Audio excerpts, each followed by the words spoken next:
Hello and welcome, I'm Thomas Porteous and you're watching the World Report on NewsX World. Let's dive into the headlines this hour. Security experts say Ukraine's offer to drop its NATO bid is unlikely to significantly shift peace talks with Russia. President Zelensky says security guarantees from the US and Europe would serve as a compromise in place of NATO membership.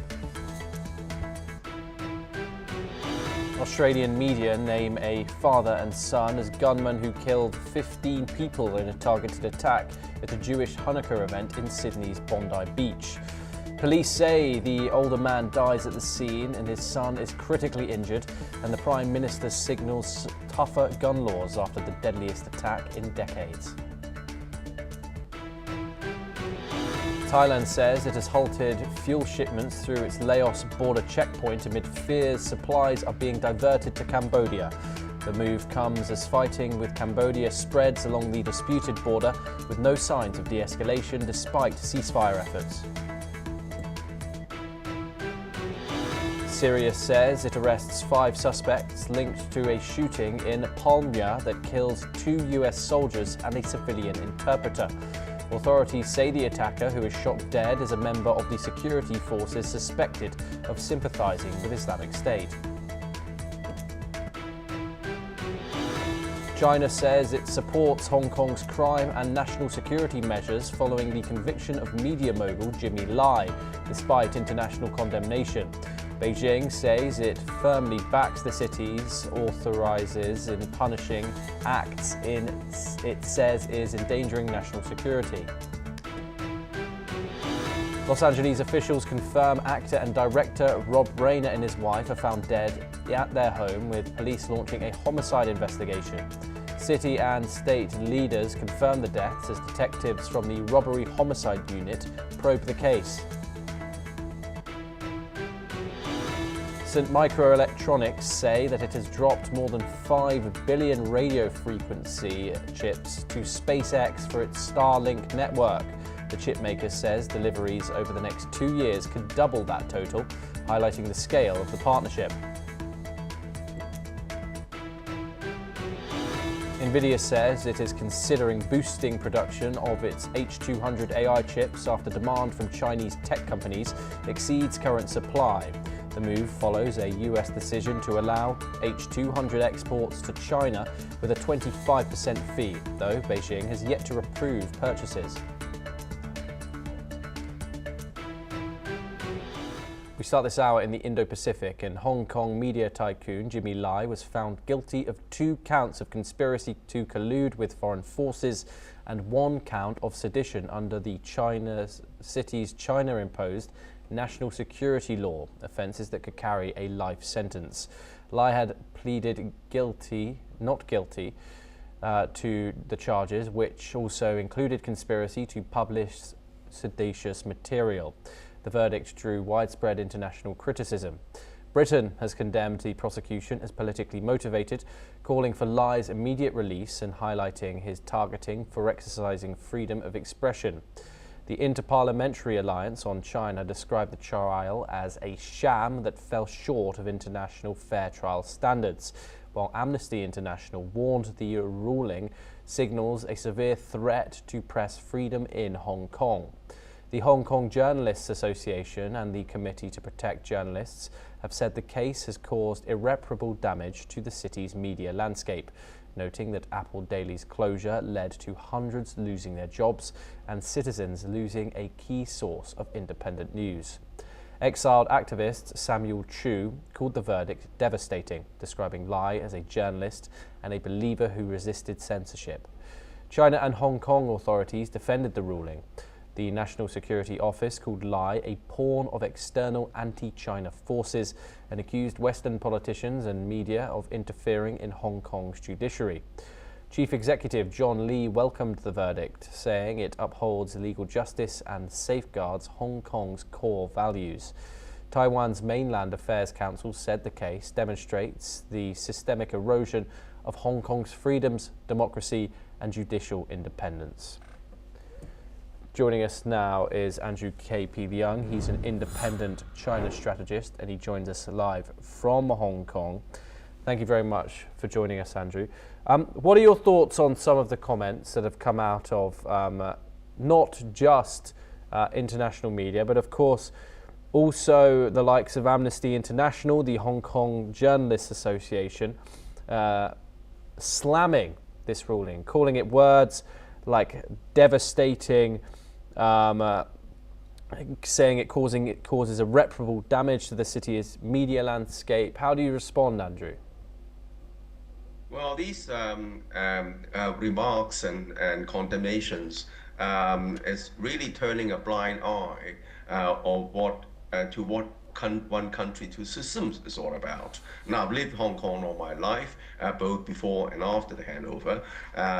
Most of the time, as when I was still in the government as a senior government official, so I experienced what Hong Kong was like before the handover and after the handover, and the whole process leading to Hong Kong becoming as a special administrative region of China.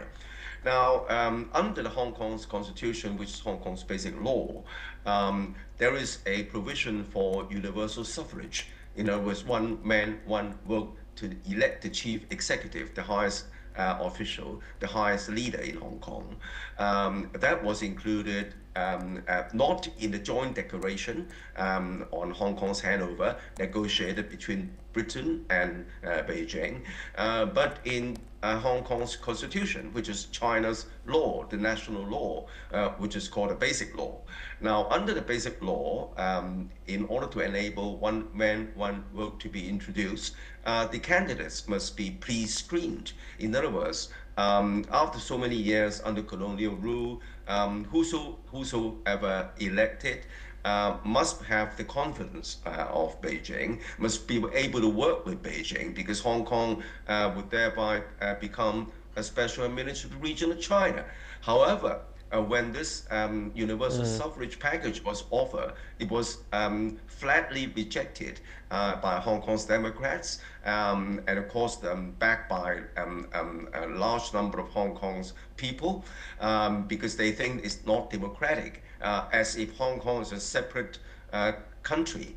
But no, Hong Kong is part of China, and of course you can't replicate the rules applicable to an independent territory. But nevertheless, that also was an initiative to enable Hong Kong to choose its leader, but that was rejected.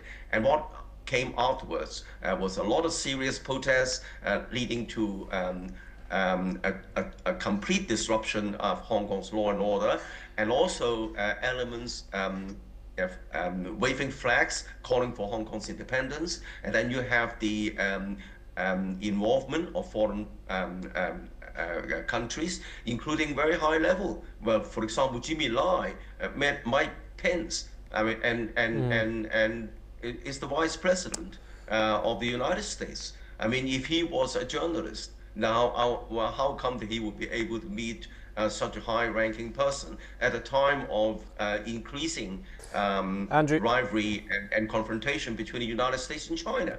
So I think that you've got to look at the whole thing to be able to understand these dynamics of what the problem is all about. Andrew, two decades ago, Hong Kong was in the Reporters Without Borders World Press Freedom Index. It was a pretty consistent member of the top 20. Now it's ranked 140th out of 180. Is that a coincidence? It is a coincidence in the sense that all these riots and all this misconception of what one country, two systems is all about. At least this misconception is not only by foreign powers or for foreigners, but also misunderstood by some people in Hong Kong, because after so many years of colonial rule, a lot of the young people have lost the sense of nationhood. They do not identify themselves with mainland China. They identify themselves with Hong Kong. And then as the two countries cannot no longer be separated because the trade and free flow of trade, ideas, commerce, finance, increasingly a lot of people feel that Hong Kong's own identity has been eroded, and that's adds the fuel to the fire, together with this misunderstanding of what country two systems are all about. And that eventually led to the imposition of the national security law. Okay, Andrew KP de Young, thank you very much for joining us. It's always a pleasure to talk to you here on the programme. We now move on and over to Southeast Asia, and Myanmar's detained former leader, Aung San Suu Kyi, has not been heard from in years, and her son says he fears he might not even know if she has died or not. Kim Aris says he has only received second-hand information about his 80-year-old mother's declining health since the 2021 military coup that overthrew her government. Suu Kyi is serving a 27-year sentence on charges she denies and is believed to be held in the capital of Myanmar. Aris says past elections have sometimes led to prisoner releases and hopes upcoming polls, dismissed by many governments as a sham, could provide a rare opening. He's urging countries like Japan to increase pressure on the military junta, warning that with global conflicts elsewhere, Myanmar risks being forgotten. Let's take a listen into the statements. Because of the upcoming elections that the military are trying to stage, which we all know are completely unfair and so far from being free that it would be laughable if it wasn't so lamentable, I need to use this small window of opportunity when the international eye is slightly more focused upon what's going on in Burma to my advantage. And you know, my mother's been locked up for almost 5 years now, and any sort of extra pressure I can put on the military I have to take and try my best to move things where they can be moved. For all I know, she could be dead already, and the military have spread rumours around that she is dead at points over the years, or she's had a stroke, or she's mentally incapacitated one way or another. Just to provide a little bit of context to our viewers, Aung San Suu Kyi is a Burmese politician, diplomat, author and political activist. She was awarded the 1991 Nobel Peace Prize and has been locked up, as her son said, for the past 5 years since the 2021 military coup. We're now joined by Major General Sudhakar Ji, who's an international relations and defence expert. He joins us live from New Delhi. Thank you very much for joining us here on the programme. Major General Ji, do you think that her son is right there? Do you think the conflict in Myanmar is indeed being forgotten, given the scale of the conflicts currently going on in the world of 2025? Obviously, there is elections coming up here, next year, which the junta is putting on themselves, widely obviously expected to not be fully democratic. What's your analysis of the current situation in Myanmar right now? Thomas, good afternoon. Thank you for getting me for your show. And quick answer to your question, situation is pretty bad, out of control to large an extent. Firstly, there is a serious concern about of the health of Aung San Suu Kyi, like her son has given out in the clip that you just referred to. And for all you know, she may not be alive.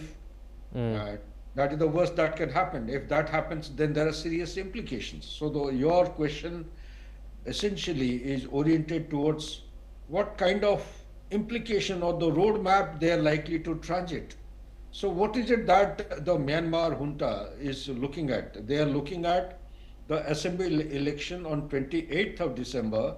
Earlier, if our viewers would do well to look back, the elections in Myanmar had been scheduled sometime in 2023, couldn't happen, and it has been getting postponed, and they intend holding the general elections. This is seats in the Amyotha Hutao and Pyuthu Hutao. They are of the Assembly of the Union, currently in a state of dissolution or dissolved, and the elections will be held sometime on 28th of December 2025. But most interestingly, it will be good for our viewers and the listeners the election would be the first after 2021 military coup, and the military ruler General Min Aung Hlaing initially had promised to hold this election in August 2023, like the way I have brought out. The military repeatedly has been delaying elections in the face of increasing violence. Now there is a national union of the pro-democratic forces. It comprises of multiple groups, but if you go to their distinct identity, they will be numbering close to 26 odd groups. And these large groups are subdivided, they are put under major headings, and three of these groups are actually active. They have been demanding the restoration of democracy in Myanmar. I doubt if it is going to happen because the situation in Myanmar is nowhere closer to conducive enough to conduct elections in a free, fair, and inclusive manner. And even if it happens, I have my fears about the National League of Democracy, which was created, which was founded by none other than Aung San Suu Kyi, way back in 1988 in the pro-democratic movement.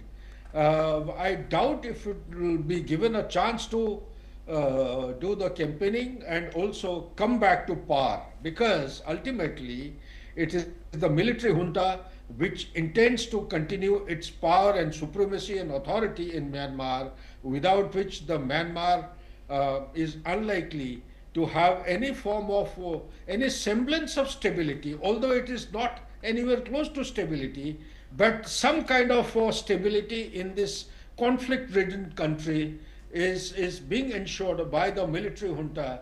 Not that it is good, they are doing a good job. They have been firing, this is called a Tatmadaw. Tatmadaw is the Myanmarese name, and they are driven by the elements who have got linkages of Mai Tai, and Mai Tais are spread on either side of the border, Myanmar and India. Back to Thomas. Yes, Major General G, do stay with us as we move on to further stories. But next we move over to West Africa, where the West African bloc, ECOWAS, has threatened targeted sanctions against anyone obstructing Guinea-Bissau's return to civilian rule following last month's coup. The warning has come during the biannual summit in Abuja, Nigeria, dominated by coups in Guinea-Bissau and a failed putsch in Benin. ECOWAS Commission President Omar Eliou Touré has said that sanctions would target individuals undermining the transition, while the bloc's peacekeepers in Guinea-Bissau remain authorized to protect political leaders and institutions. Let's listen into the statements. The authorities shall impose targeted sanctions on individuals or group of persons that obstruct the transition process. Events of the last few weeks have shown in concrete terms what regional integration and regional solidarity mean. The summit also addressed Guinea's December the 28th elections, despite concerns over junta leader Mamadi Doumbouya's candidacy and exclusion of opposition figures. Regional security in the Sahel, affected by jihadist insurgencies in Burkina Faso, Mali and Niger, was another focus. The three junta-led countries left ECOWAS to form the alliance of Sahel states, prompting calls for dialogue as violence spreads. Presidents from Guinea and Guinea-Bissau were absent, while Nigerian President Bola Tinubu was represented by Vice President Kashim Shettima. Democratic backsliding in civilian governments, including the Ivory Coast, was also discussed. We're now joined by Ayunuga Olugbenga Paul. He is a public affairs analyst and he joins us live from the Nigerian capital of Lagos. Thank you very much for joining us, Ayunuga. It's a pleasure to have you. ECOWAS is threatening targeted sanctions in Guinea-Bissau. Given its mixed record in countries like Mali, Burkina Faso and Niger, why should coup leaders take this warning seriously as it previously has been so unsuccessful? Well, I don't think coup leaders will take the warning seriously, and I don't think that giving warning to people independent nation on this matter is the route to go. You know, when you threaten to sanction them, and how effective is your sanction in the first place? How many investments do many of these coup plotters have in other West African countries? How frequently do they travel to other West African countries? What is the added value placement that many of their West African neighbors bring to them that will make the full sanction effective? You know, a lot of African leaders, both military juntas and democratically elected government, usually stash their funds away in Europe and in the US. That is why it is easy that for countries like US and Europe to threaten sanctions and it will be effective. But in the case of ECOWAS, what leverage do they have on many of these juntas for them to be threatening sanctions? So if you don't have leverage, if you don't have what you can use to hold them, then why are you threatening sanctions? Why not use other means, other methods?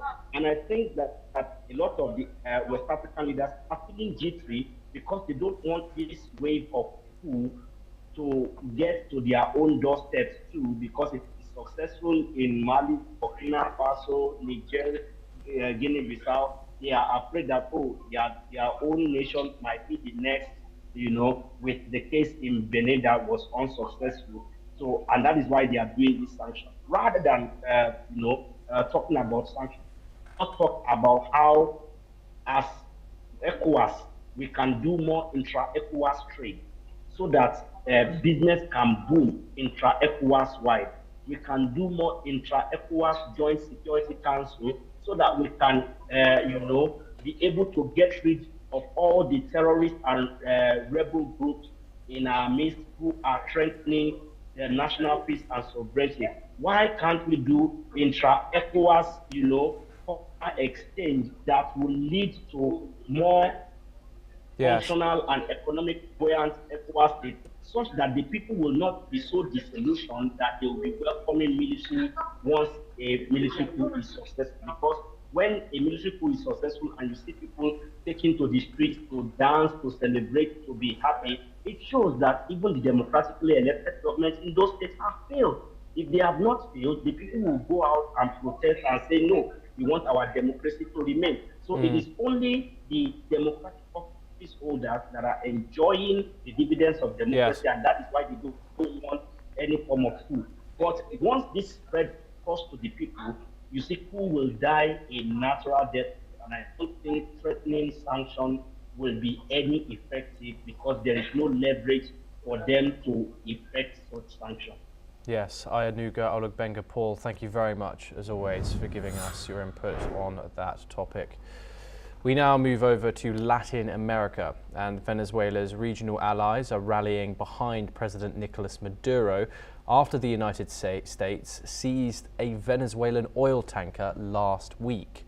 This comes after President Maduro accused Washington of escalating what he called economic, psychological and military aggression against Venezuela. Let's listen in to the Venezuelan president. Estas circunstancias que Venezuela ha vivido, estas 25 semanas de agresión, de terrorismo psicológico, de amenaza militar, de asalto pirata, asalto y secuestro de una nave con petróleo venezolano que vivimos en estos días, de ruptura total de las vías legales y diplomáticas de convivencia en nuestra gran región del hemisferio latinoamericano caribeño, nosotros hemos ajustado, hemos perfeccionado nuestra visión del sistema de defensa. Leaders from Latin America and the Caribbean voiced support during a virtual summit of the leftist ALBA bloc. They condemned the Trump administration's move as illegal and aggressive. Listen in to Cuba and Nicaragua's presidents. Pliegue naval ostensible, exagerado e injustificado de las fuerzas navales de los Estados Unidos en el Mar Caribe y la deliberada amenaza de agresión militar contra la nación bolivariana revelan un propósito hegemónico y criminal que debe poner en alerta a todos los pueblos y gobiernos del continente. Es un peligro que se debe denunciar de la forma más resuelta y desde Cuba, hoy aquí en esta cumbre del ALBA, lo condenamos en los términos más firmes y categóricos.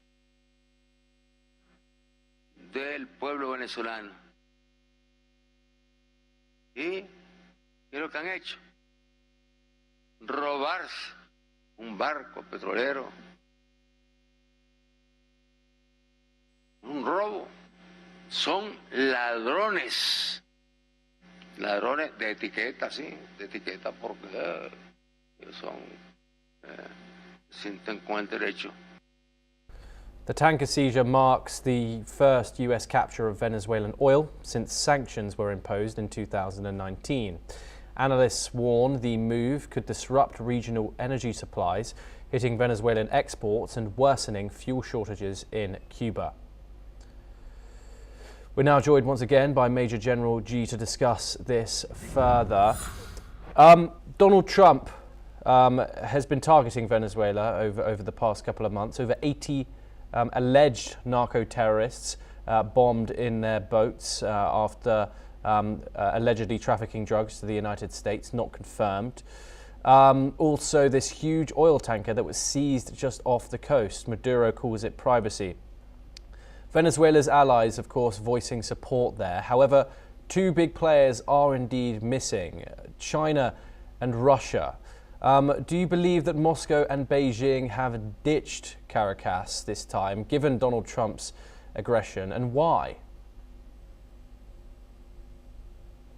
Thomas, good question. The geopolitics today is going through a huge churn, and as I understand, Donald Trump's objective is to bring this conflict, mindless conflict, Russia-Ukraine conflict, to an end as early as possible. And this is likely to be pushed through by Donald Trump on the terms as indicated by Russia.